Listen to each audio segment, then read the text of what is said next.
Elden Ring Shadow of the Erdtree is packed with more of everything than expected, whether it's the size of the world we're talking about, how many bosses there are to fight, or just how many different weapons there are to find and use. Where the latter in particular are concerned, the abundance of new options to choose between is simply staggering, and with a large number of them incredibly useful in combat in different ways, experimentation is always encouraged. Here, we're going to go over what we feel are the 15 best weapons that you'll find in Shadow of the Erdtree. Yapor Twin Blade. One of several new hidden legendary weapons scattered throughout the DLC, the Yapor Twin Blade can be found in Belorat Tower Settlement, and though getting to it takes some work, it is worth seeking out. Particularly of note is its weapon skill, Yapor Vortex, which allows you to violently twirl the blade in a circle in front of you to deal heavy damage to foes. A charging mechanic also lets you shoot out bolts with the weapon skill. Smith Script Great Hammer. Found in Telu's ruined forge in the Scatualtus region, the Smith Script Great Hammer is a salivating prospect for anyone who prefers melee builds. Unlike most other melee builds in the game, this Great Hammer can be thrown at enemies as a heavy attack, which gives it some decent ranged capabilities.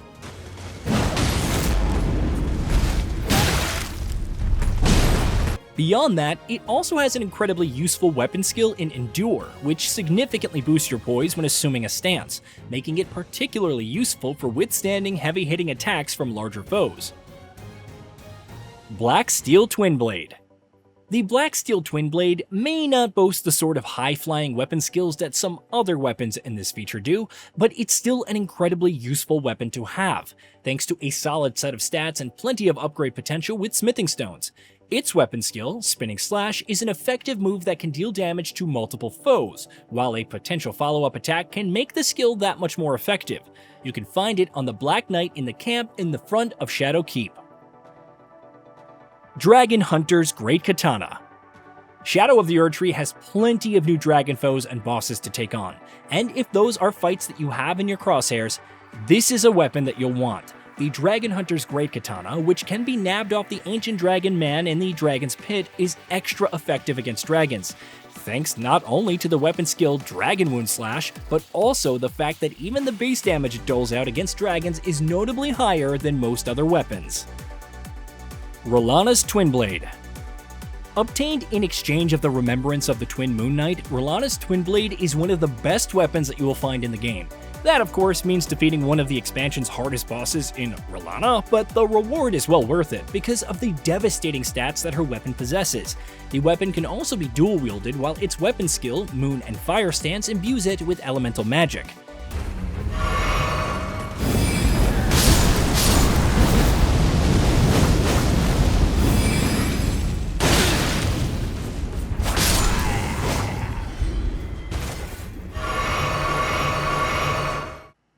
Sword of Night. Not to be confused with base game's Sword of Night and Flame, the Sword of Night is a new katana that can be obtained from Jolan after completing the Count Ymir questline. Again, that means taking on one of the game's most grueling bosses in Mater, Mother of Fingers, but the Sword of Night is a deadly weapon to have. Most notable of its attributes is the Witching Hour slash weapon skill, which imbues the blade with the Dark of Night before you unleash a vicious slash that cannot be blocked. Spirit Sword. Found in the Cerulean Coast area on the remains of a demi-human corpse is a solid weapon to have in your arsenal for a number of reasons, but its weapon skill is what makes it stand out. True to the weapon's name, its skill, Rancor, summons a vengeful spirit that can chase your foes around the battle while dealing constant damage. Rancor also allows for a follow-up attack, which makes it yet more useful. Smith Script Cirque. Found in the ruined forge of Starfall Past in the Scatualtus region, this new Blackhand Blade is your go-to weapon if you want to be a classic rogue. It allows dual wielding and lets you move about the battlefield with relative dexterity in order to deal faster attacks. It can also be thrown with a heavy attack, while the blind spot skill lets you quickly swipe to an enemy's side and attack them in their flank before they can catch on. Swift Spear.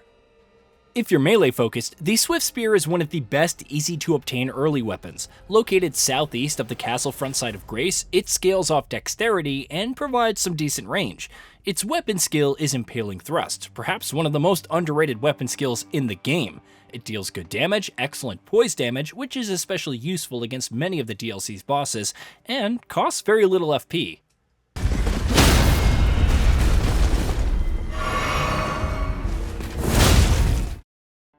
Death Knight's Longhafted Axe.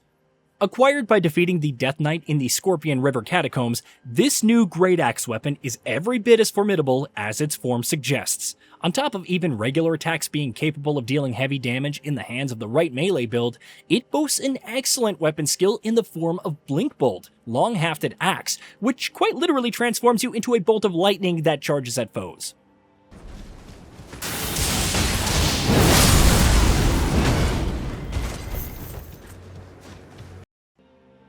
Ancient Meteoric or Greatsword.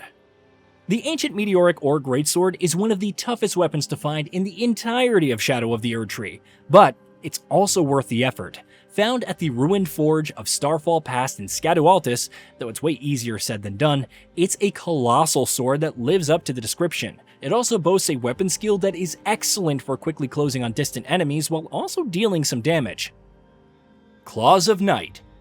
Obtained by defeating the invading sword hand of Knight Anna in the Finger Ruins during Ymir's questline, the Claws of Night are dexterity scaling and can deal bleed damage. While fairly potent, the weapon skill Scattershot Throw is exceptional. It throws out a spread of knives which can hit multiple enemies and also shotgun damage on certain bosses if you're close enough. Starline Sword. If you're going through Shadow of the Erdtree with a dexterity-focused build, the Starline Sword is a weapon that you're almost definitely going to want to spec your character around sooner rather than later. Dropped by demi-human Queen Merigia in Karo's Hidden Grave, this weapon is great for unleashing deadly strings of combos, assuming you have the stamina to do that, of course. Its weapon skill, Onze's Line of Stars, sees you dealing a string of heavy slashes enhanced with sorceress energy. Repeating Crossbow.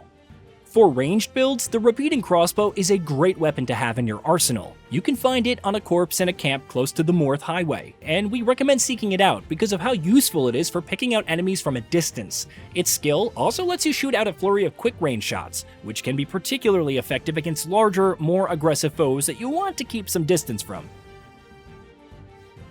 Rakshasa's Great Katana. You'll have to defeat Rakshasa in Eastern Nameless Mausoleum to get your hands on this weapon, and that's not necessarily an easy fight. But if you're the kind of player that can deal with risk-reward mechanics, this is a quite useful weapon. With Rakshasa's Great Katana equipped, you'll become significantly less prone to being staggered by counterattacks, but at the same time, you'll also start taking more damage. As long as you can avoid getting hit, however, this is quite a useful weapon.